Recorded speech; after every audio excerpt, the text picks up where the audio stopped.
উপস্থিত সন্মানীয় সংবাদ কৰ্মী বন্ধুসকল, আজি আমি বৰলুগী সমবায় সমিতি লিমিটেডৰ ফালৰ পৰা এখন সমমেলৰ আয়োজন কৰিব বিচাৰিছিলোঁ। আপোনালোকৰ উপস্থিত আমি আদৰণি জনাইছোঁ।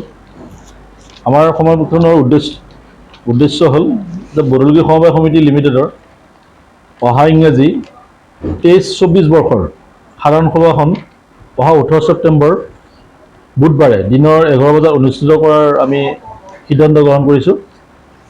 ইতিমধ্যে আমি এই সাধাৰণ সভাৰ কাৰণে অনুমোদন পোৱা হৈছে আৰু এই সাধাৰণ সভাত বিশেষকৈ এটা কাৰ্যসূচী আছে আমাৰ কাৰ্যসূচী আছে সাধাৰণ সভাখনৰ 12টা।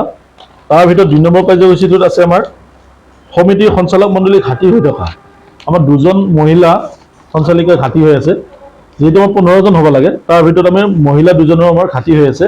সেই মহিলা 2জনৰ কাৰণে আমি নিৰ্বাচন অনুষ্ঠিত কৰিম এই 18 তাৰিখে সাধাৰণ সভাত, আৰু এজন অনুসূচিত জাতি বা জনজাতিৰ সদস্য এজনৰ আমাৰ ঘাটি হৈ আছে। গতিকে এই 3জন সদস্যৰ কাৰণে আমি নিৰ্বাচন অনুষ্ঠিত কৰিম অহা 18 তাৰিখে। তাৰ বাবে আমি অহা ছেপ্টেম্বৰ 7 তাৰিখে শনিবাৰে দিনৰ 11 বজাৰ পৰা 3 বজাৰ ভিতৰত আমি মনোনয়ন পত্ৰ আমি জমা ল'ম। যিসকল প্ৰাৰ্থীয়ে প্ৰতিদ্বন্দ্বিতা কৰিব বিচাৰে তেওঁলোকক আমি মনোনয়ন পত্ৰ আমি গ্ৰহণ কৰিম। এই মনোনয়ন পত্ৰ গ্ৰহণ কৰিব গ'লে তেওঁলোকে মিনিমাম সমবায়খনৰ আগতে যিবিলাক আমাৰ সাধাৰণ সভা হৈ গৈছে সেই সাধাৰণ সভাবিলাকত কমেও 2খন সাধাৰণ সভাত তেওঁলোকে উপস্থিত থাকিব লাগিব, তেওঁলোকেহে পাৰিব। আৰু এই সাধাৰণ সভাখনত কোনো খিলাপি ধৰুৱাই কিছুমান খিলাপি ধৰুৱা আছে, সমবায়িক পইচা আগতে লোন লৈছিলে, তেওঁলোকে আমাৰ ৰিটাৰ্ণ দিয়া নাই এতিয়ালৈকে সমবায়িক, তেনেকুৱা এখন তালিকা আছে। তেওঁলোকে হেৰি কৰিব নোৱাৰে, এই সাধাৰণ সভা বা নিৰ্বাচনত তেওঁলোকে অংশগ্ৰহণ কৰিব নোৱাৰে। এইখিনিয়ে মোৰ ফালৰ পৰা ক'বলগীয়া সাধাৰণ সভাৰ ওপৰত। মই বৰলুগী সমবায় সমিতি লিমিটেডৰ সভাপতি, এইখিনিয়ে মোৰ ক'বলগীয়া। আৰু আমাৰ সাধাৰণ সভাখনত কোঅপাৰেটিভ অফিচৰ পৰা তেওঁলোকে 2জন অবজাৰ্ভাৰ দিব।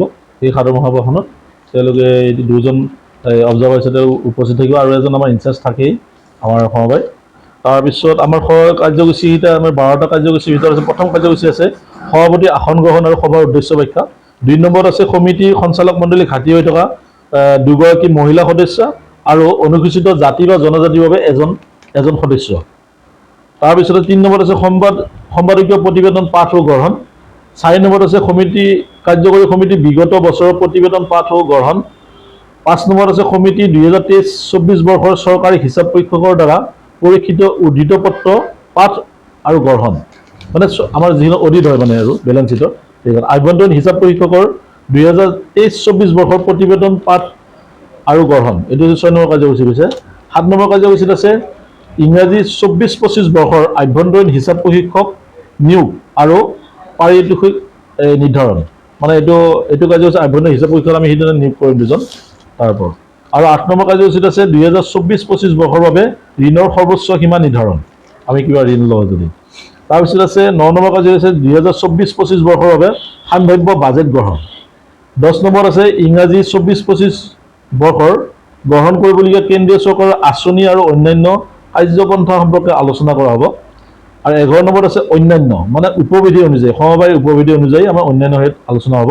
আৰু 12 নম্বৰত আছে সভাপতিৰ বক্তব্য ও মন্তব্য গ্ৰহণৰ সভাভংগ হ'ব। এইকেইটাই আমাৰ কাৰ্যসূচী। বৰলুগী সমবায় সমিতি লিমিটেডৰ সকলো অংশীদাৰ ৰাইজক তথা 5খন গাঁও পঞ্চায়তৰ আৰু 22খন গাঁও আমাৰ এই অন্তৰ্গত এই সমবায়খনৰ লগত অন্তৰ্গত সমূহ অংশীদাৰ ৰাইজক 18 তাৰিখৰ সাধাৰণ সভাত তেওঁলোকৰ উপস্থিত হৈ তেওঁলোকে আমাৰ সাধাৰণ সভাৰ সকলো কাৰ্যসূচীতে সহায় সহযোগ কৰি যাবৰ কাৰণে মোৰ ফালৰ পৰা এই বৰলুগী সমবায় সমিতিৰ ফালৰ পৰা তেওঁলোকক অনুৰোধ জনালোঁ।